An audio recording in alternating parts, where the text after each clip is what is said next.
Right, guys, what makes the X3 so incredibly effective is its ability to stimulate stress in your muscles.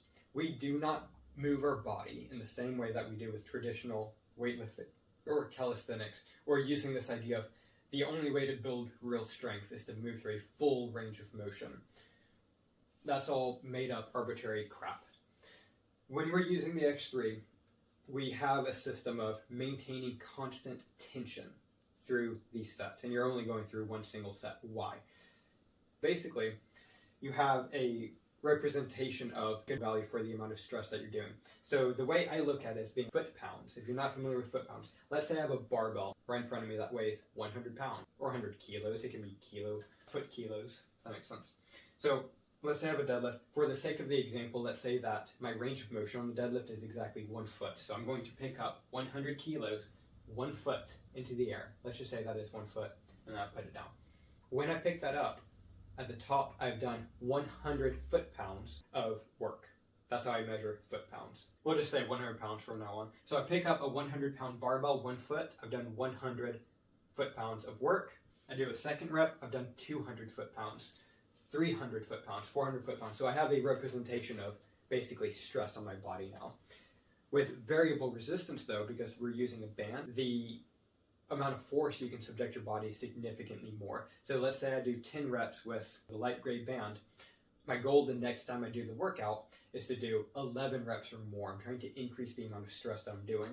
So with allowing your body to subject itself to as much stress as possible, we have a concept with this called partial reps, and mentally being able to allow yourself to do partial reps, because this increases the amount of stress on your muscles far more.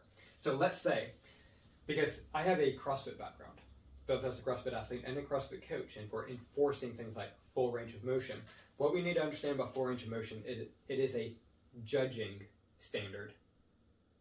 So when we say, when you squat, you have to get your hips below parallel. Your hip crease has to go below the knee. The angle of your thigh has to be below parallel. Why? Because it's full range of motion. No, it is not full range of motion at all. Your full range of motion is ass to grass. That's a full range of motion squat. So in competition, it's here. Why don't we say ass to grass? Well, we don't know mechanically how far any individual is necessarily going to go, even during a competition. We give everyone a standard to move to so that they're easier to judge. That has nothing to do with biomechanical prowess and for optimizing your body mechanics. And even people like Adrian Bosman, who's the head coach of CrossFit, has openly said this. This isn't about optimizing body mechanics. It's about optimizing judging standards so that a judge can score you more effectively and to keep the whole population at large moving basically the same way under the same standards.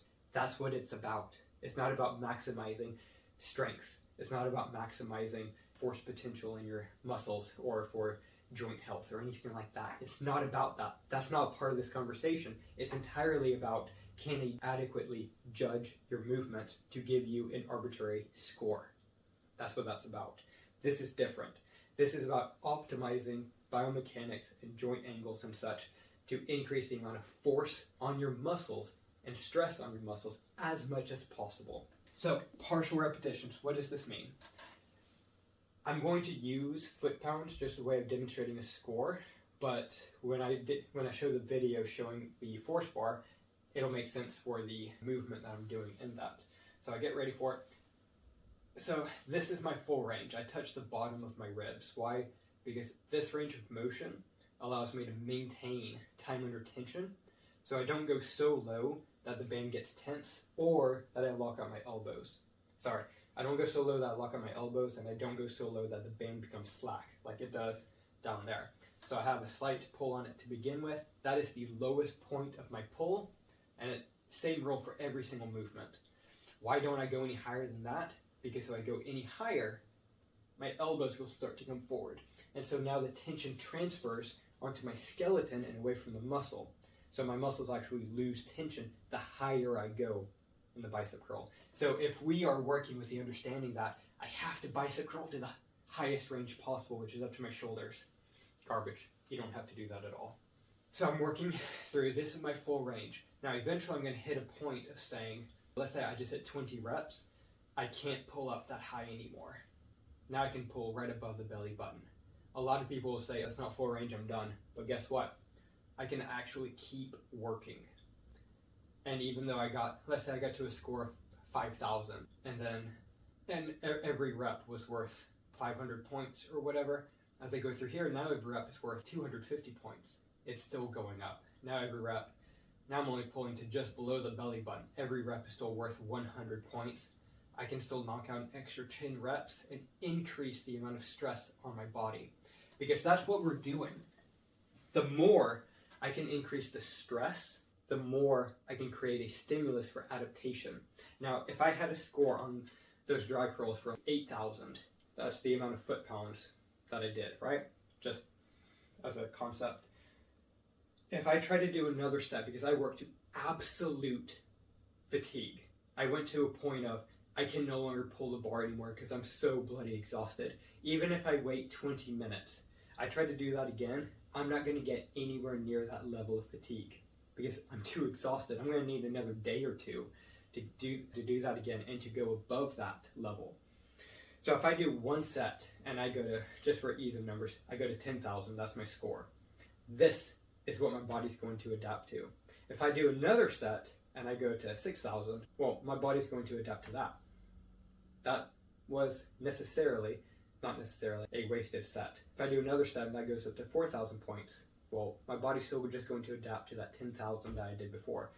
Extra sets can be useful for building more muscle mass. You're getting more volume, and we can do that strategically. But when we're looking at building strength and building the amount of force your body can tolerate being subjected to and creating those adaptations, we just need that one single set to maximum fatigue.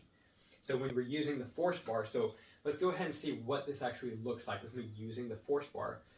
And you can see how it'll say the previous reps and the previous score. And then after 6 reps, it gives you a score like what your current score is. And you're trying to beat that score. So now sometimes it gives you that extra little push. As long as you can maintain perfect form and not lose that, it just gives you that extra drive. Because now you have something like that's real and right in front of you to work towards. And this can be a case of maybe you're just slowing down your reps a bit more. You might get less total reps, but the total score is actually higher because you were going slower. Things like that play a big role in that. So you have to control the speed, you have to maintain your cadence, the rhythm of it, and also allow for partial repetitions pretty much as possible. And then as you're progressing with your programming, before I got 20 full reps, and then it became partial reps from 21 onwards, the next time I do it, maybe I get 25 full reps in this partials, and the next time I do 35 all the way to my rib cage, and then a couple weeks later I do 40 all the way to my rib cage. Now it's time to go up in band size, and now I start over from 15 reps, and now we get progressive overload. So this system really capitalizes on progressive overload, time under tension, and as long as your nutrition and sleep and sunshine exposure is on point as well, this works amazingly, incredibly well for building strength, for building muscle, for building joint health, far better than any free weight system out there.